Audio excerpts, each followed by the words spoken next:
Hi, welcome to the Gamesplainer. I'm Jeff the Gamesplainer, and today I'm Gamesplaining Coatl. So while there's a lot of stuff going on, it looks fairly busy on the board. It is relatively straightforward to play.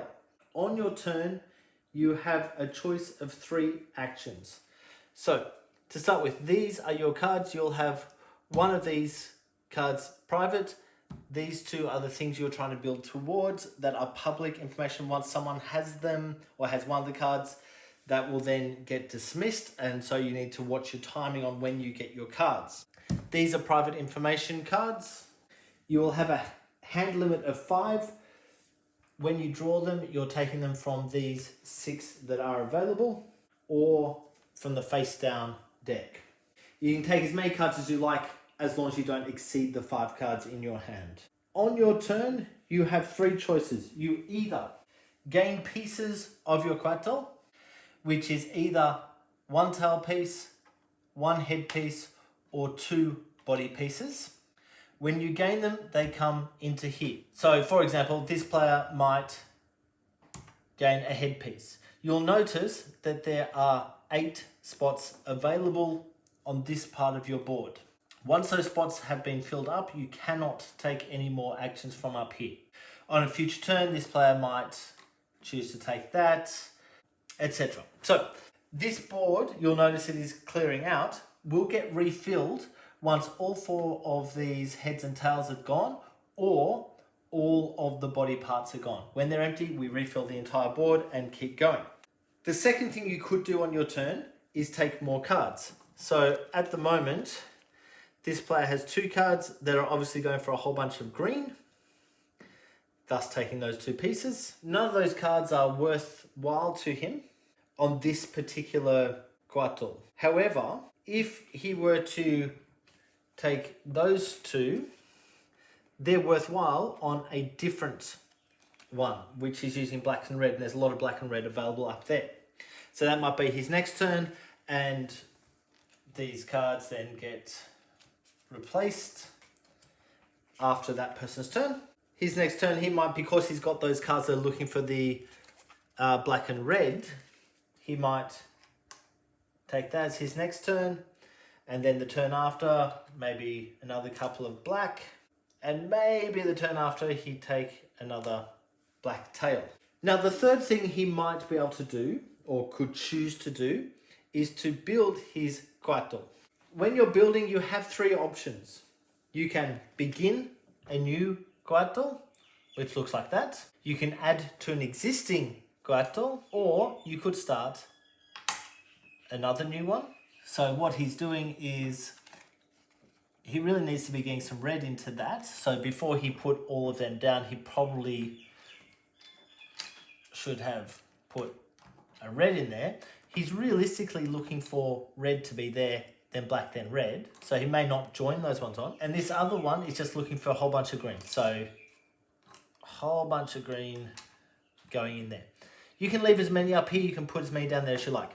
If he's managed to finish off one of his Coatl, if that, for example, was what it looked like, he could turn that in as a finished one and find any cards that connect to that particular one and turn them in as well. So if that was the one he was turning in, with this card, he has 1 red-black, which is worth 1 point. If he'd managed to get 3, it would have been worth 5 points. He has 2 black pieces, which doesn't give him any points. However, if on building this, he had managed to throw those 2 in as well, suddenly he has 4 of those, which is worth another 3 points. So that's worth 4 points to him.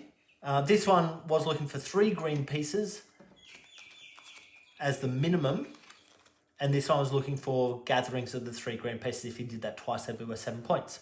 So neither of these 2 are actually on that one. This one was looking for a Coatl that had no green. So he probably doesn't want to turn this one in at the moment because it's also looking for green and yellow to be even, which it's not. There's no yellow in there. This one's looking for blue and black to be even. This one's looking for blue and red to be even, but no black. So none of those 3 cards would work. But what he's done is he's finished that one, so he pushes that to the side and puts any cards down with it, telling everyone that he's earned 3 points for that. That will get scored at the end of the game. You can have a maximum of 2 of these guys being built at any point during the game. So if he finished one off, he could then start a new one.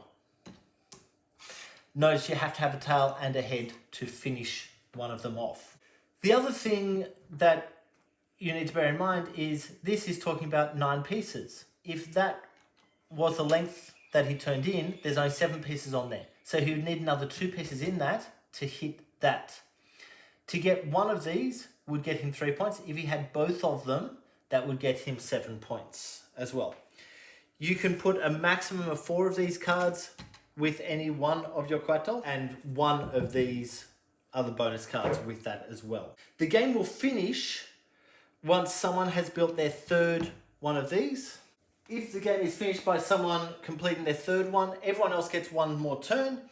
If you're later on in the turn order, so this is the turn marker, so this first player, if this player finished the 3rd one, this player would actually get to take 2 actions on his turn. Whereas if this one finished the 3rd one, this player would only get to do 1 more action on his turn. The other way that the game can finish is if there are no more body sections in the bag or on the board. That would also complete a game. Once that's happened, then everyone gets 1 final more turn.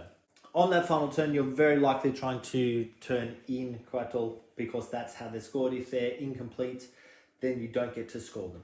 The only other element I haven't touched on is these 3 markers. Instead of playing one of those 3 regular actions, you could use one of those markers instead.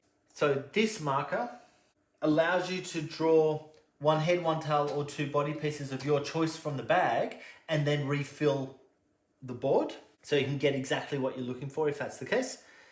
This marker allows you to, it's called the See the Future marker, allows you to discard all the prophecy cards, which are these 6, and then refill them. Discard any number of cards from your hand, so if you have cards that you didn't want, this is your chance to get rid of them, and then refill your hand or take the prophecy action, which is drawing cards up to the maximum of 5 cards.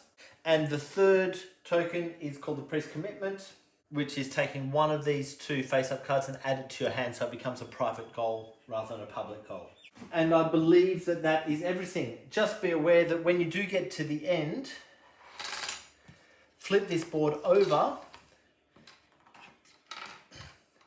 and then each player uses a piece in your matching colour, so you've got green and blue, and that's where you actually count up your points and add them all together and see who is the winner. Okay, I think that's enough. I will leave it there. Please go ahead and watch my gameplay to get a feel for how the game actually plays. If you have any comments or suggestions, please write them below. If you have any games that you wish to be gamesplayed, please shoot me an email to thegamesplainer@gmail.com. Follow me on Instagram and Twitter @thegamesplainer to keep up to date with the games that I'm playing. Subscribe to my videos to keep up to date with the games that I'm gamesplaining. And until next time, enjoy gaming.